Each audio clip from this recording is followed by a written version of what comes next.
So, from one endeavour to another. Wow. Good Getting sign, down on the battle bus. Oh my god. The boys have dropped out, they're on their parachutes, and they're landing in the world of Fortnite. Yep. So I just didn't know how to respond to that.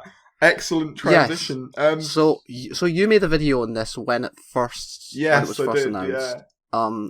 Doctor Who Twitter put like this weird like kind of video with like a blocky TARDIS, and then just what was it? Was it a date or a bunch of code? It was a code for, I think, like, because in Fortnite, from what I understand, you can have like these creative maps that like you can make, kind of similar to, I guess, like, I don't know, like Minecraft, I guess, but you can have different maps and stuff. It's kind of similar, but like they're based on like codes.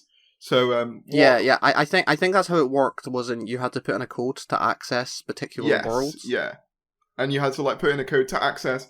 So from what I understood, because I played a fair chunk. Of it. I played a bit of it, and then I couldn't really work at the. Well, it's not that I couldn't work at the mechanics of the game. It's just I haven't played Fortnite before, and I was like, I'm not good at this, so I just watched a playthrough of it. Fair enough. So, like, the way it worked, basically, you put in this code, and it got you to the Doctor Who world, if you like, and the Doctor Who world had a bunch of different things, including... so I think how it goes is, you start out on this island, and I think the main objective is you have to go and collect a bunch of crystals, TARDIS crystals, and bring them back to the TARDIS.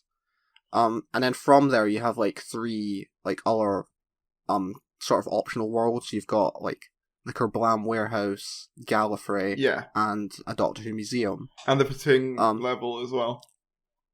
Oh yeah, the Pting hospital thing. Yeah, that's the one I've not seen yet. I've not seen any gameplay from the Pting one. So I have just seen the Pting just chilling on the island. Yeah, with Canine. I've played that a bit, and I'll say it's very much like a puzzle type thing. Like, so you're meant to do for that segment is like, okay, so like, there'll be different rooms, and like they'll have a puzzle in it, kind of like Crystal Maze almost. And like if you complete all the like puzzles, you get these mechanical parts to repair the hospital ship before the Pting comes along or something like that. Obviously, if you fail, the ship explodes and stuff like that. I'll say it was really genuinely quite difficult. And we didn't finish it. I played through a bit of it with Adzinko, a friend of mine. And yeah, I mean, it was cool. It kind of was a bit Among Us-esque, where you had to do like certain tasks, and if you the lights would occasionally go out, and there would be power failures. So kind of it was giving me a bit of that. Vibe, that does sound quite Among Us within Fortnite. So. That one, like, probably for me, of what I played, that was probably, like, my least favourite segment. I didn't finish the opening segment where you had to, like, collect the TARDIS pieces. I sort of got bored of it really quickly. Yeah, I collected... And I was like, I just want to explore the world. Yeah, I collected, like, 2 of the 4, or, like, 3 of the 4 or something. Mm-hmm. But, like, there was one that required, like, parkour, and I just couldn't do it, and I was like, you know what? Yeah. And, Yeah, the parkour one is really annoying. Yeah. Is that the one where you have to jump, like, on the pillars? Yes, yeah. Like, across the... Yeah. And I just It's really annoying, you have to get right up to the edge. Yeah, I just did not have the patience nor the dexterity to be able to pull that off. But luckily for me, Adzink had already played through that mission, and at the end, your reward was an emote spray can for the TARDIS, and he had the code for it, so I just redeemed it that way. I think the best bit for me, I don't know whether you played this bit, but it was the Gallifrey, like the Time Lords versus Daleks, like squadron battle thing, and you could have like different loadouts, and it was kind of, it's kind of like which is teams, battle royale on Gallifrey, kind of, but it was like very like teams. I think that was probably the best thing they did with it. Like it made the most sense. Yeah. Oh, I played a bit of the Kerblam one, and that was kind of like.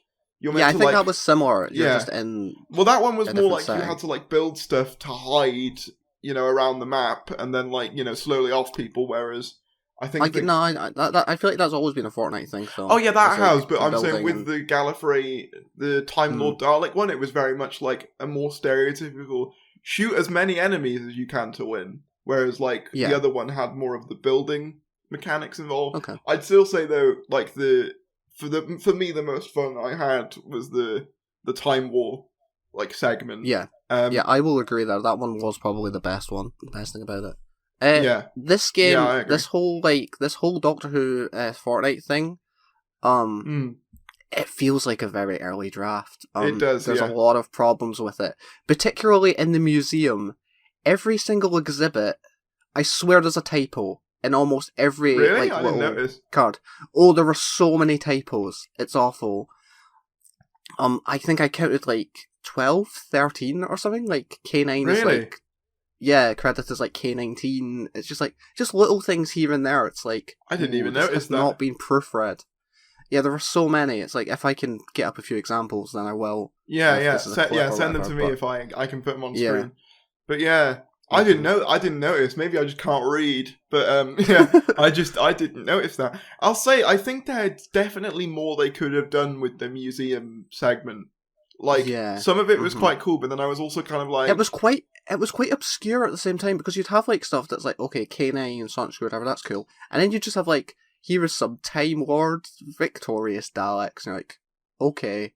Yeah. Is this a crossover with that? But then, this is the thing. The island itself, the main hub world bit, because the way you get to the other parts, like the museum and stuff, there's billboards that you can click, and that's how you access the other parts. But the main hub area, I believe, was based on Edge of Reality, because the little orbs in the sky are in that game, and you have to collect crystals in Edge of Reality. So I think it was based off that. I didn't pick up on that. But I've not played Edge of Reality, to be fair. Oh yeah, well I was sent it, and it was awkward with Edge of Reality because I played it live, and obviously I was trying to be as nice to it as I could because I got sent a review copy. I want to be polite, but also that the game needed heavily patched. Yeah, when it was that game was so buggy on launch, and you can't hide it when you're playing it live. It's there was genuinely one segment where I was stuck there for 2 hours. And the reason I couldn't do it was the bit, you probably saw it in the trailers, it's one of the missions you have to reflect lasers off of each other to get the doors to open. That was one of the puzzles. And I think I actually remember watching your stream of it at the time. But for some reason, mine loaded in without one of the laser pieces. So I was just sat there being how does this work? Mine's not working in the way that the others are. And in the end, I had to reset the whole level, and it was just, I gotta be honest, Edge Reality, maybe it's better now, but there was a lot of initial bugs on my playthrough, which is a shame, because, I liked what they were going for, but you could very much tell it was kind of... I don't know anyone that played that game that got to the Tenant stuff. See, I did complete it. Okay. I will say, though, it was only because, I might as well, because I've been sent it, and, I want to give it a chance. Yeah. But it was kind of... Admittedly, the coolest bit of that game is, there's a bit towards the end, I am assuming people don't care about spoilers for a game that's been out, a year. If you do, maybe I'll leave a time code in to skip, but basically, the plot towards the end of the David Tennant segments is... There's an alternate timeline where he gets settled with Madame de Pompadour and has children with them. And the Cybermen are kind of you don't really see it properly, but the Cybermen tell 13, if you interfere with our plans, then this timeline will be erased.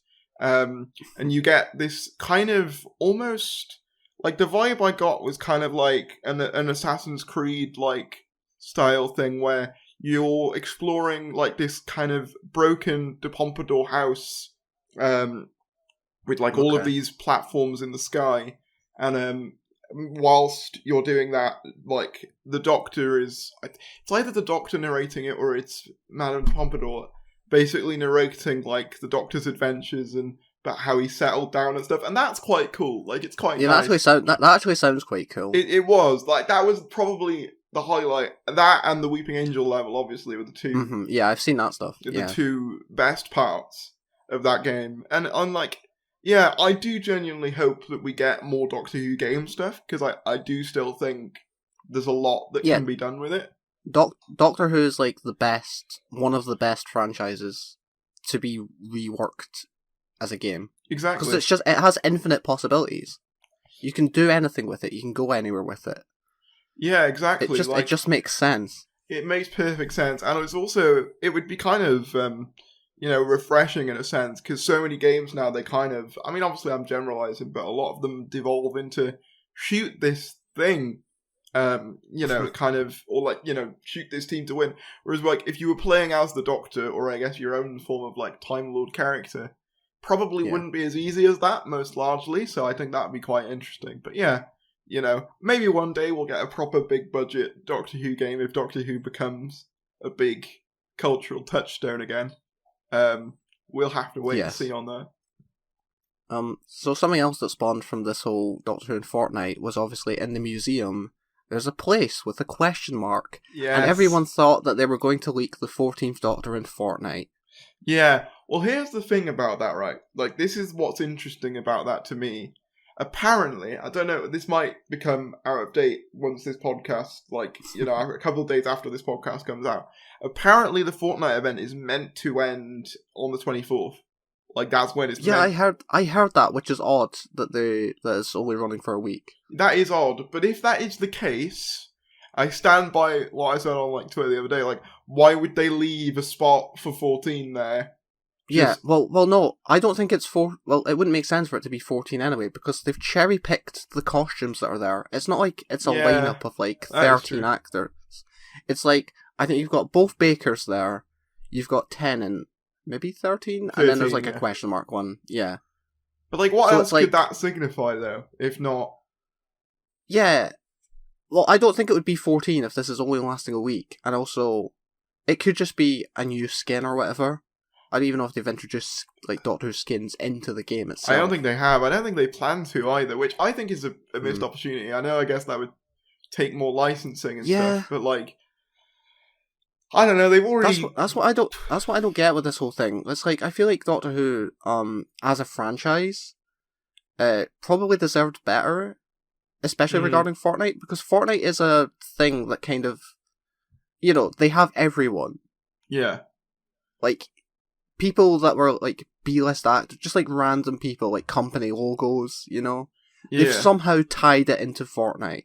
So Doctor Who just being a week-long kind of buggy. Well, it's not even event, properly licensed either. Obviously, yeah, I saw that. Yeah, Fortnite licensed the spray, one of the cosmetic spray things, but it's the it's map BBC itself, licensed. BBC yeah, did but it's not own. Epic Games license. Yeah, it's weird. But that's why to me that stand being there is even more strange. Why would the BBC put a stand in for an unknown Doctor and just leave it there for a week? It just felt odd. I'm not saying they were never going to reveal 14 exclusively in Fortnite, but if there was a point where 14 was announced, then maybe they could add in their reveal costume or something like that. It would only make sense to me if, say, they had that lineup of 13 incarnations and then one at the end. But I couldn't see them doing it. But with this only being a 1 week event, that's why I'm well, they wouldn't do it then. But then that begs the question again of, what is it? If not... Yeah, but... Exactly, but the thing is, what's going to happen, right? This thing ends in 2 days. Apparently, it's ending tomorrow when this comes out. Yeah. And it's what can they realistically, add? What? They'll add the 14th Doctor's costume and then it'll end. Okay. Yeah, that would be weird as well, I suppose. It's really weird. It's an odd scenario. I'm glad you mentioned that, because I'd forgotten, actually, that was even a thing in that Fortnite event, because, obviously a lot of people noticed it on Twitter, and, I think a lot of the people saying they're going to do a 14th Doctor reveal in Fortnite was more of a meme than anything. I don't think they'd ever exclusively reveal it there. But that would be so funny though. It'd be funny. I just can't see them doing it exclusively. I could see them tying in oh look, there's a new exhibit for the new Doctor on the Fortnite map. But I can't imagine that being the main event, because can you imagine for all the older fans as well being what the hell, I've got to play Fortnite to figure out who the next Doctor is. And as well, if you've been in the museum place, it's not even you can't even see faces or anything. It's just podiums with the costumes, so that wouldn't reveal anything really, at least properly. So yeah, that is really odd.